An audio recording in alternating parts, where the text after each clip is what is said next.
سیدنا عبداللہ بن عمر بن عاص رضی اللہ تعالی عنہ رسول اکرم صلی اللہ علیہ وسلم کے بڑے جلیل القدر صحابی ہیں۔ جوانی میں آ کر یہ اللہ کے رسول صلی اللہ علیہ وسلم سے یہ مطالبہ کرتے تھے کہ مجھے زیادہ عبادت کرنے کی اجازت دی جائے۔ یہ ایک حدیث بیان کرتے ہیں جسے امام مسلم رحمہ اللہ نے صحیح مسلم میں ذکر کیا ہے۔ کہتے ہیں کہ ایک روز ہم رسول اکرم صلی اللہ علیہ وسلم کے پاس تھے،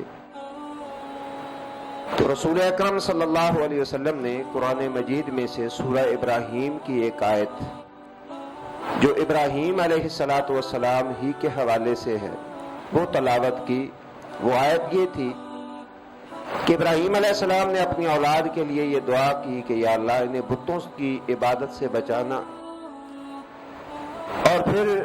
یہ کہا کہ رب انہن اضللن کثیرا من الناس، اے اللہ انہوں نے بہت سارے لوگوں کو گمراہ کیا ہے، ان بتوں نے بہت سارے لوگوں کو گمراہ کیا ہے۔ اور پھر آخر میں یہ فرمایا کہ اگر تو انہیں بخش دے فإنک غفور الرحیم، تو یا اللہ تو بڑا بخشنے والا رحم کرنے والا ہے۔ کہتے یہ آیت پڑھنے کے بعد رسول اکرم صلی اللہ علیہ وسلم نے سیدنا عیسیٰ علیہ السلام کے حوالے سے ایک آیت تلاوت کی جسے روز قیامت عیسیٰ علیہ السلام جن جذبات کا اظہار کریں گے، جب اللہ تعالیٰ انہیں اپنی بارگاہ میں بلائے گا اور ان سے پوچھے گا کہ عیسیٰ تو نے کہا تھا اور تیری والدہ نے کہا تھا کہ اللہ کو چھوڑ کے میری بندگی کرو، تو عیسیٰ علیہ السلام انکار کریں گے اور پھر عرض کریں گے ان تعذبہم فإنہم عبادک، یا اللہ اگر تو انہیں عذاب دے تو یہ تیرے بندے ہیں، میرا کوئی چارہ نہیں ہے۔ وإن تغفر لہم فإنک انت العزیز الحکیم، یا اللہ اگر تو بخش دے تو غالب بھی ہے، تیرے پاس اقتدار بھی ہے، تیری اپنی حکمتیں ہیں۔ ان دونوں دعاؤں میں، ابراہیم علیہ السلام کی دعاؤں میں اور عیسیٰ علیہ السلام کی دعا میں قوم کے لیے وہ شفقت کے چھپے جذبات جو ایک نبی کے دل میں ہوتے ہیں وہ موجود تھے۔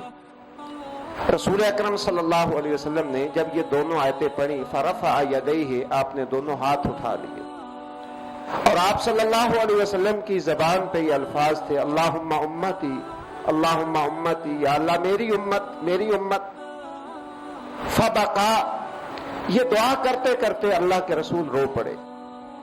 سیدنا عبداللہ ابن عمر بن عاص رضی اللہ تعالیٰ نے بیان کرتے ہیں کہ اللہ تبارک و تعالیٰ نے جبریل امین کو بھیجا، حالانکہ اللہ تعالیٰ جانتے ہیں کہ محمد کریم صلی اللہ علیہ وسلم کس وجہ سے رو رہے ہیں، اور فرمایا کہ جا کے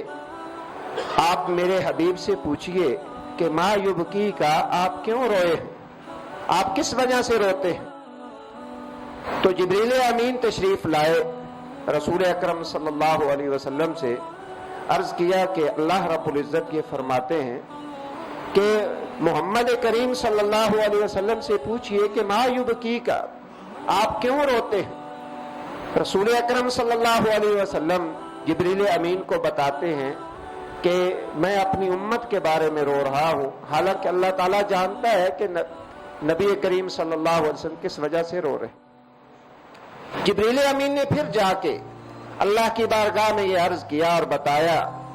کہ محمد کریم صلی اللہ علیہ وسلم اپنی امت کی وجہ سے رو رہے ہیں۔ تو جب جبریل امین نے بتایا تو اللہ تعالیٰ نے دوبارہ جبریل امین کو بھیجا اور ساتھ ہی یہ خوشخبری بھی سنائی کہ جا کے کہہ دیجئے یا محمد، اے محمد صلی اللہ علیہ وسلم رونے کی ضرورت نہیں ہے، انا سنرضیک فی امتک، ہم آپ کو آپ کی امت کے بارے میں راضی کر دیں گے،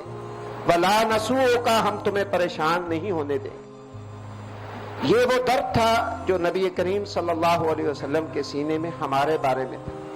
ہم اللہ کے رسول صلی اللہ علیہ وسلم کے ساتھ کیا سلوک کرتے ہیں، آپ کے فرامین کے ساتھ، آپ کے ارشادات کے ساتھ، اور آپ صلی اللہ علیہ وسلم کی ذات کے حوالے سے ہمارے دلوں میں کتنے جذبات ہیں، کتنی محبت ہے، یہ ہم میں سے ہر ایک مسلمان کو جو ہے وہ ضرور سوچنا چاہیے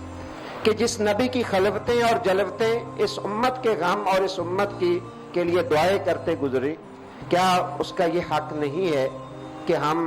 اپنے نبی پہ درود بھیجیں، اپنے نبی صلی اللہ علیہ وسلم کا فرمان آ جائے آنکھیں نیچی کر لیں؟ کمزوری ہے ماننے کے اندر،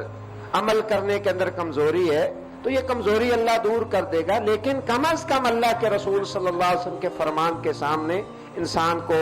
اپنے بازو جھکا دینے چاہیے، اپنی نظریں جو ہے وہ ضرور جھکا دینی چاہیے۔ اللہ تعالیٰ مجھے اور آپ کو ایسا ہی بنا دے۔